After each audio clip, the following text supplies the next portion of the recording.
Hi and welcome to my show, people. So thank you for joining me today. And today we have in the studio Akmal Saleem from brand786.com. And he does quite a lot of things. He's a very young entrepreneur, 25 years old to be a bit exact, precise. He's also a mentor at Aston University in the business school. And also he's been nominated for Entrepreneur of the Year award at an award ceremony which will be hosted by Chris Tarrant. And if anybody doesn't know who he is, I'll just quickly tell you. He's the guy who comes on ITV hosting Who Wants to Be a Millionaire. And what Brand 786 does is all to do with interactive digital marketing and all the rest of it. So I won't talk too much about it. Let us welcome Akmal onto the program, and we shall ask him exactly what he does and how he's come to achieve all these great things. So welcome, Akmal. Thank you very much for having me. Walaikum salam. So thank you for coming on the program today. And first off, you know, you're very young, mashallah. You're 25 years old. And I understand you've had Brand 786 for the last 5 years, presumably at university. So what is Brand 786 all about, and what does it do? So Brand 786 is basically an interactive media marketing agency. We do a range of things, but predominantly our work happens in digital media and marketing. So we work on online and offline campaigns, which is primarily to do with interactions with customers or business to business or whatever the particular client that we're working with wants to achieve with their objectives. So that's the kind of core essence of what Brand 786 does. We do this through things like designing world-class websites, running email marketing campaigns, creating communications, graphic design, so all kind of digital media aspects as well as offline. Okay. We have a lot of viewers at home, and we had tons of questions and stuff that came through for your program. Okay. And what everybody wants to know is, what is the difference? I mean, what is digital marketing, media, interactive? Can you just explain some of the basic terms for, you know, for our viewers? So when you look at the digital media marketing kind of space, it's very broad. When you have digital marketing agencies, they are very focused on websites and marketing online, such as search engine optimization, social media optimization, along with Google AdWords, for instance, pay-per-click advertising. That's what digital marketing kind of revolves around. New media is basically incorporating every kind of digital aspect which is coming about in the last few years, in the last 5 years, and whatever new stuff comes through, it gets labeled new media. Things like mobile, for instance, is still counted as new media because it's the latest technology. And what we do in the terms of interactive media is slightly different. And I know it's kind of going into the nitty-gritty here, but the difference between interactive is that we do a lot of work online and offline. And for us, that is still interactive, because whether you're working from an offline campaign to an online campaign, or you have offline objectives but you want to achieve them through online mediums, then that's counted as interactive. And that's why we are based as an interactive media agency rather than just a digital one. I mean, we also have a lot of businesses, and I'm sure our viewers know, I'm talking about, like, we've got our local halal meat shops up and down the road, because, you know, at the end of the day, we're a business program, so we've got to talk about, you know, some of our smaller businesses and take care of them at a time of a recession. We've also got our grocery stores, and a lot of them do actually zero marketing. Other than the board, if you're lucky, if they've got a board outside their shop front, there's a board up there, they rely on foot traffic. So they're the kind of people who actually, you know, have zero marketing. Yeah. Then we have our traditional takeaways, fast foods, restaurants, who traditionally have gone for the leaflet option for marketing. And some of them have now started to develop websites. Not all of them, but some of them have got those as well. Yeah. So what would you say to people who don't actually understand marketing, what they should be doing? Any recommendations for some of our smaller businesses who are watching today? I think it's, firstly, I think it's very important that all businesses, smaller, medium, large, however they are, especially smaller ones, they have to look at new and innovative ways to reach their customers. If they're not using marketing activities or creative marketing activities, then they're going to find it very difficult to differentiate themselves from their next door neighbor who may just be doing exactly the same thing. If you go down Wilmslow Road, or if you go down Spark Hill or Ladypool Road in Birmingham, for instance, every shop is either a takeaway or a restaurant. How do they differentiate themselves? They have to market their products. So Even if it's halal meat. Even if it's halal meat, you know, how many butchers do you have? The key winners are the ones who actually go out there and put themselves out there. Unfortunately, our traditional kind of mindsets of doing businesses is that because marketing is not a tangible benefit where you outlay money and instantly you may have something in your hand, therefore it's kind of disregarded in some respect. However, my advice to smaller businesses is to make sure that they don't look at it in that aspect. They have to look at outlaying that money so that they're bringing that back in two effects. Number one is actually having footfall come through into their stores, but also building a brand for their shop and for their particular business, which means that when they consequently advertise again, people will actually recognize that that's them and they will be more inclined to come back to them. But you know, with some of our digital media, a lot of people are very, very cautious, especially of social media. Yeah. So what do you have to say to our viewers who are so cautious about doing anything on social media? Social media is an interesting one because, and the beauty of being in such an industry is that every week something's changing, or in 6 months and you're already out of the game unless you're keeping up with it. So social media, even though it's still so established, I mean, Facebook recently had just hit 1 billion users, and globally we're looking at about 2.5 billion people who have a social media presence online.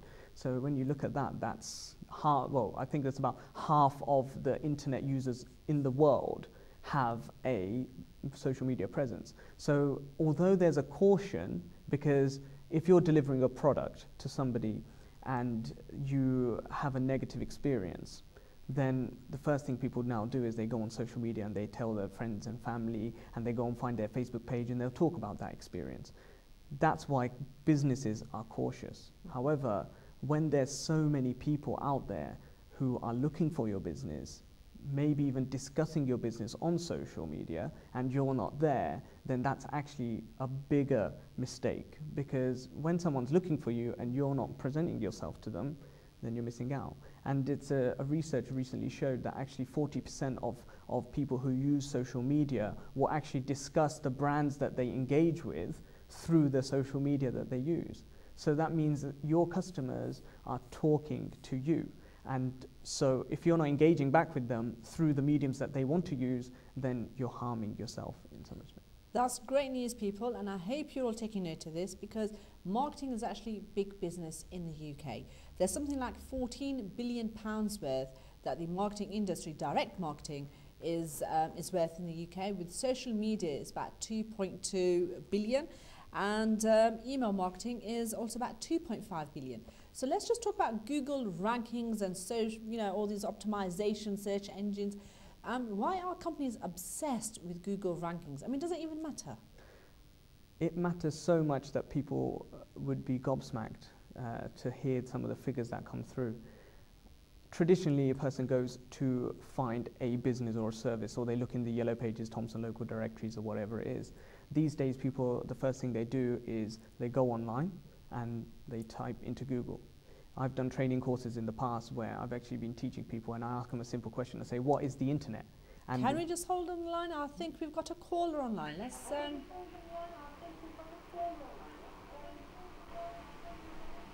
Do we have a caller? Assalamu alaikum. Walaikum salam. I would like to know if interest is haram. Interest is haram? Yeah. Okay, thank you for your question. What we'll do is we'll take that question on another show, because the show is about marketing, but there's lots of views on interest, and in the Islamic perspective, we did have a show a couple of weeks ago. You can watch it on my YouTube, and in that it did say that interest is haram.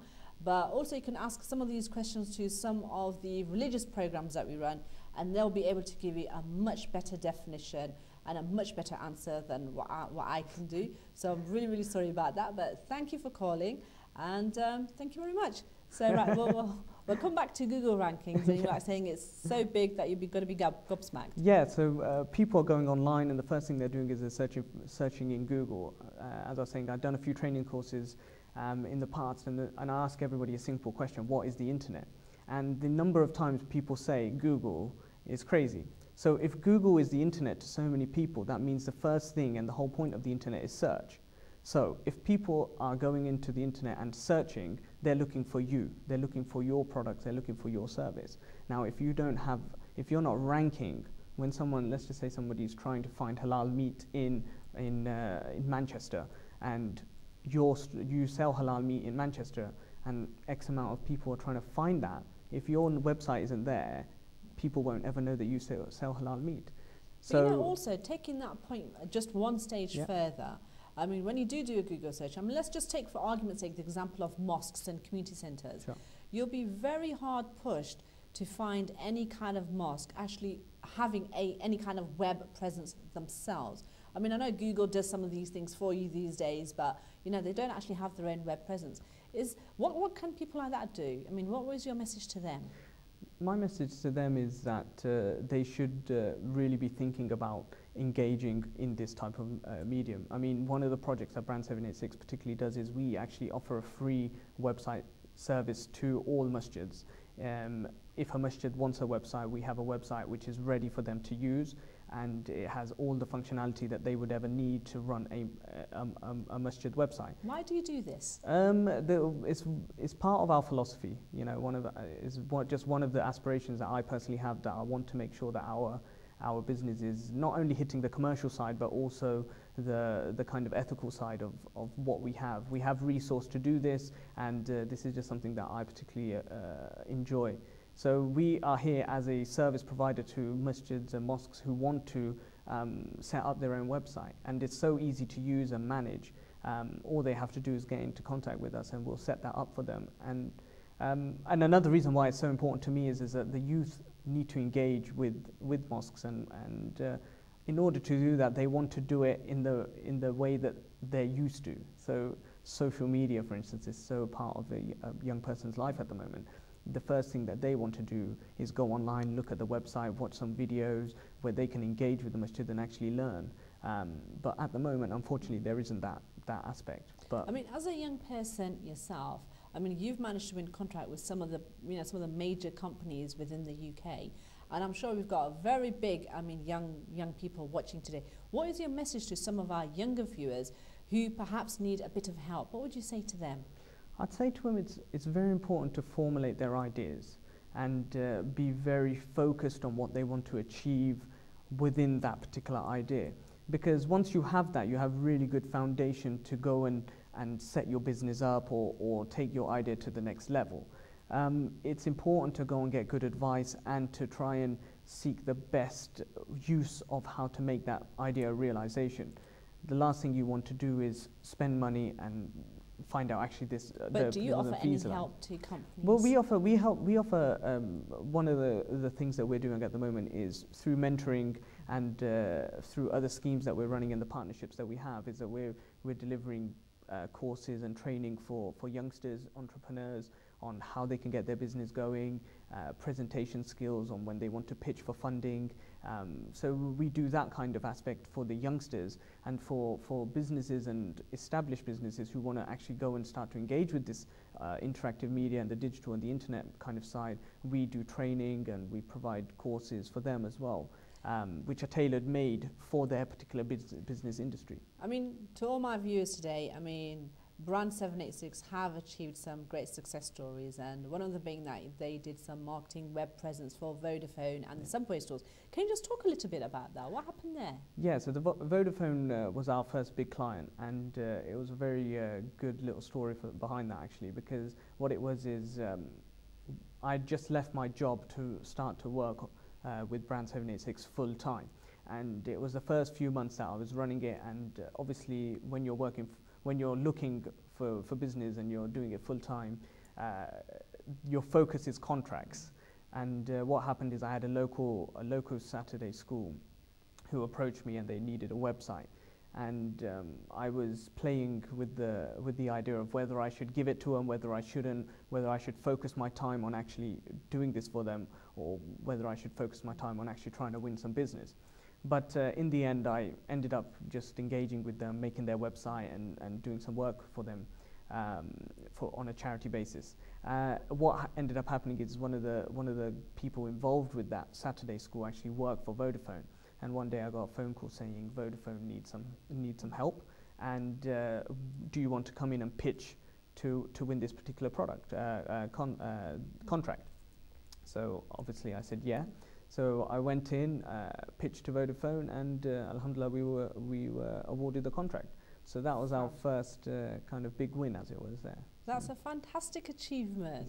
So also you have many achievements, and I'm not sure whether people are going to have time to go through every single one.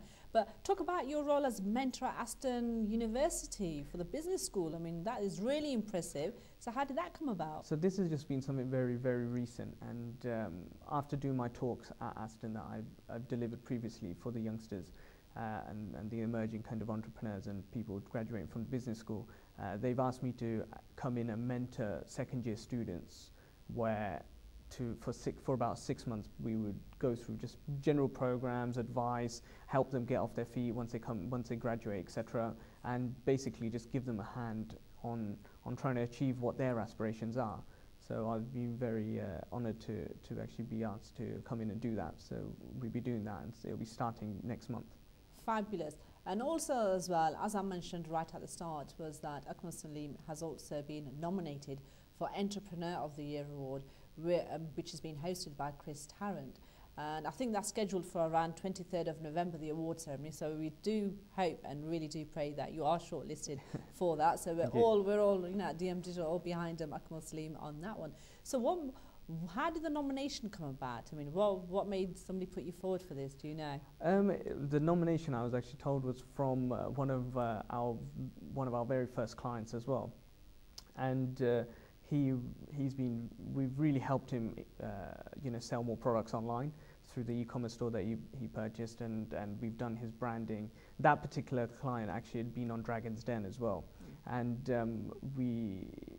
after working with him for over a year now, he came across the awards, and so he just nominated us and nominated me for that, because he's seen where the business is going. We'll be keeping an eye on that one. You know, we'll be watching it through. So we do really hope you get through for that one. Thank you. Coming just back down to marketing as well, because for the amount of questions that came through to me on Facebook, so thank you people for asking all those questions, and I hope I do all of that some justice today. A lot of businesses want to know in terms of marketing that what makes actually a good website, because obviously sat at home looking at theirs thinking is this what a website should look like, and when they commission marketing agencies, what should they be looking out for?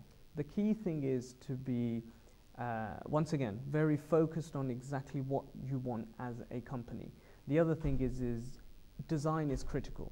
Every person has a website now. There's services out there where you can get a free website even. But what's going to differentiate yourself or as a company from everybody else? And that is design. So if you have good design and a great user experience online, then you will have a very good website. And so that's my key message to those particular businesses who want to go out and get a new website. Focus on the design. You know what it is, when people have to write a business plan, and you get halfway through the business plan, and then it says, what's your marketing plan? And then a lot of people become confused at that moment in time, and then I'm thinking, what's that? And then it talks about market research, and obviously there's little very tiny pockets of government funding for you to go out and conduct this market research. I mean, why should people give priority, and why does the government give a tiny bit of money for you to carry your market research? What is market research, and why is it so important? Well, quite simply, if you don't know who your customer is, then you're never going to be able to reach them.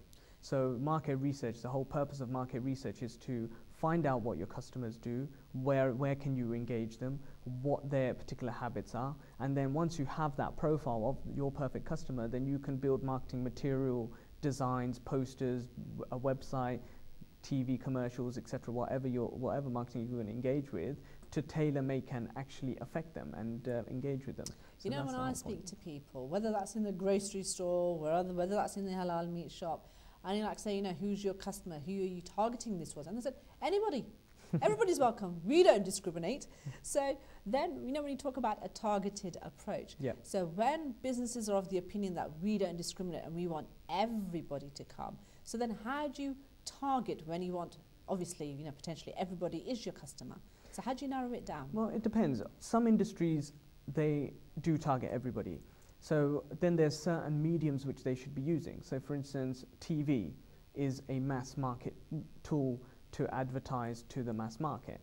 However, if you wanted something very specific, let's just say for people who are older, the older generation, you could advertise in Sage magazine, which is only orientated for the people above 50. So, but for mass market, there are channels. If you want to have targeted campaigns, there are also channels to do that. The research is important because you could spend so much money on an expensive mode as TV, but the effective reach and the actual conversions and how many people take up your service or product might be smaller, whilst you could have allocated that budget better using various different marketing activities. And you would have saved some money, and it would have still reached the same segments that you were looking for. Talking about some free marketing, because we like the word free on this show, we absolutely love that word. I came across, as I was researching, your company, Brand 786, and I was really amazed by the email that came back from Brand 786.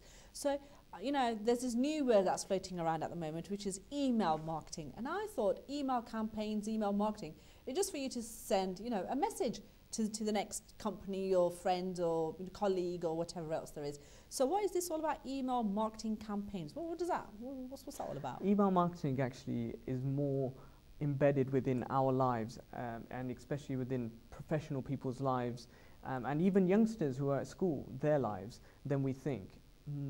Every brand that communicates to you, that's an email marketing campaign. Emails are very engaging, especially when it comes to things like offers. I mean, anyone who signed up to places like Groupon, for instance, when they receive the deal of the day, that's an email marketing campaign that's been made specifically for them. Why? Because when you register, it tells you the type of categories that you want to actually, which you're actually engaged with and you want to receive information from. So what do Groupon do? They have email marketing campaigns set ready for you as a customer, with offers that you're going to like, and then that then drives people back to their website, who then go on and purchase their products and stuff. So once again, email marketing is a very good tool and is cost effective if you have a good user base to reach those customers, and especially for repeat business and e-commerce stores, email marketing is an essential tool to use. I want to talk about your days at uni and your uni life and trying to juggle and balance some of the projects you're doing even back then, and also the foundations of Brand 786. Was it not really hard to to do both things both at the same time? Because we have a very large uni student population, and they're always asking as young people, what can we do whilst they're still at uni?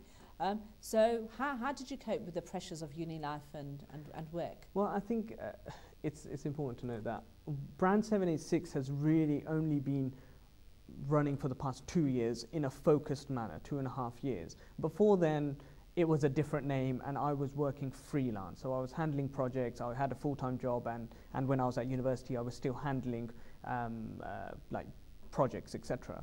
Most of my uni kind of juggling was about teaching myself the industry. Although I did a marketing degree, I was really into digital, and I was teaching myself how to use image editing softwares and video editing softwares, and I was just teaching myself and then offering my service to anyone basically who wanted a website or something like that, and to gain that experience. So however, there was a time where I picked up a few projects and I needed to deliver them at the same time as doing some exams at university. So yeah, it was a juggling act, but once again, it's just really allocating your time, managing your time, and setting yourself priorities. For me, university was the priority at that time, but having this at that time was good as well.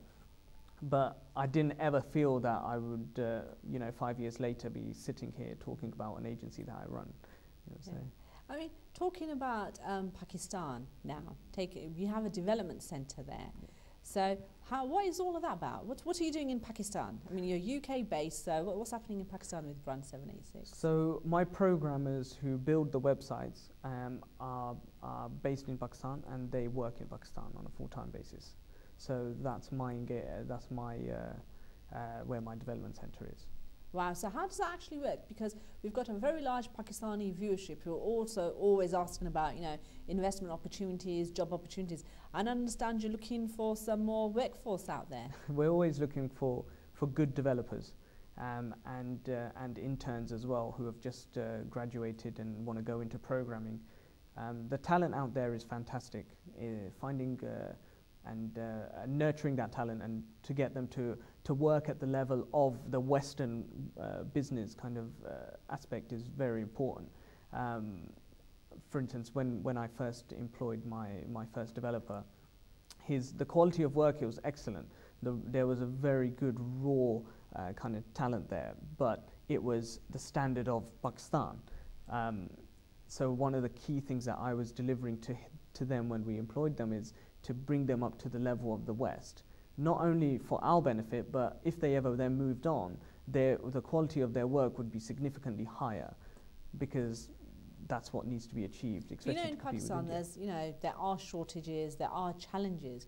So does that not then become a liability doing business in a country such as Pakistan?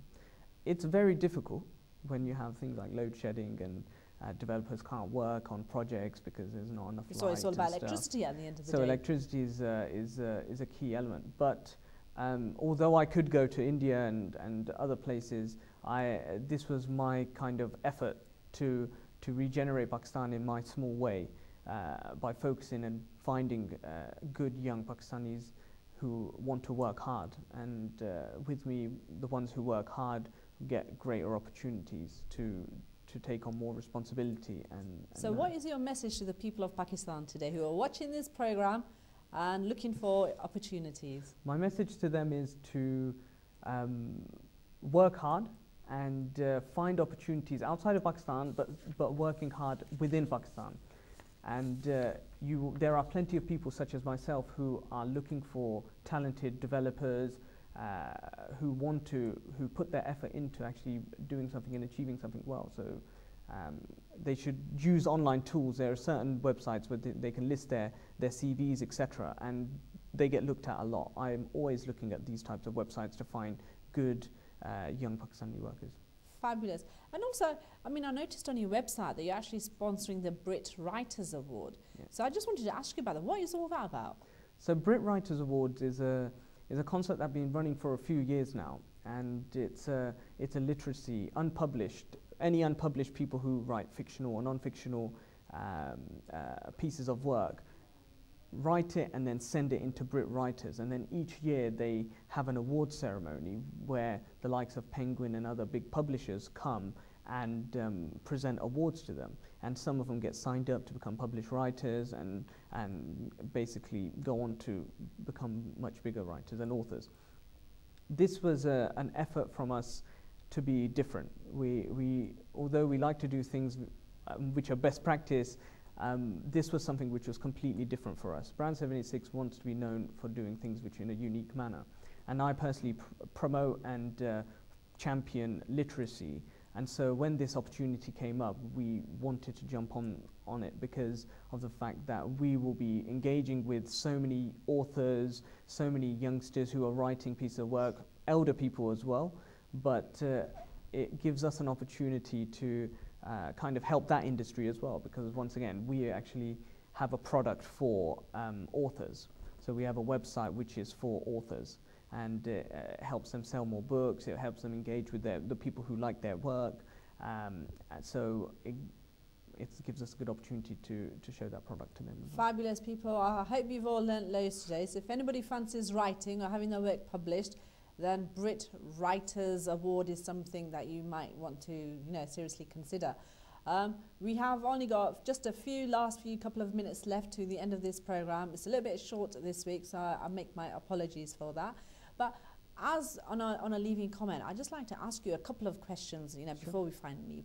And that is, for all our businesses that are watching today, and marketing is a key tool, are there any key don'ts? I know we've talked about what they should be doing and what makes a good website, but is there anything that they definitely should not do, which would be a major spanner in the works in terms of the marketing nightmares? Yeah, I think the first one is when an agency or somebody approaches you and says they're going to get you hundreds more customers every week, and it sounds too good to be true, then it is.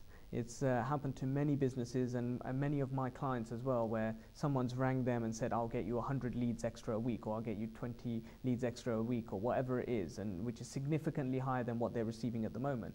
And they've been ripped off every time. So that's the first thing, is be aware of these people, because as business is getting tougher within these kind of competitive industries especially, there are people out there trying to take advantage of that. So there's plenty of fake people there. The other thing is allocate your budgets properly to effective media. Don't rush in to just spend lots of money here and there because you know someone's doing TV advertising that you have to do it, or somebody's doing that type of advertising that you have to do it. Be focused, look at what you can afford, look at what is which is championing your product, and then spend that money efficiently so that it's going to build your business step by step rather than trying to jump to the top. I hope you guys have taken real good note of today's program. And finally, Akmal, if you could just give your final message to our viewers, and I think we'll call it a day then. My final message is that if there's any budding entrepreneurs out there, to not give up on their idea, to really push it and never give up. There's been plenty of times, me personally, where I've tried to set a particular product or a business up, or I've had a really good idea, I've tried doing it but it didn't work out, I got disheartened, and then I tried doing it again and it didn't work. But one will work, and that's a fact. So don't give up, and keep going, and you will be successful, inshallah. Thank you, Akmal, and it's time to say goodbye, everybody. Thank you for watching our program today, and I hope you learned loads from our marketing expert Akmal Saleem. If you've got any questions later, you can always get through to them from brand786.com. And for all of you who are watching in Pakistan and looking for marketing opportunities, because we know they're recruiting brand786, Pakistani web developers, do get in touch with us through my Facebook as well, and we're always here to help, and we love listening to your messages, and so keep them coming. So I shall see you next week. Watch me again. Thank you.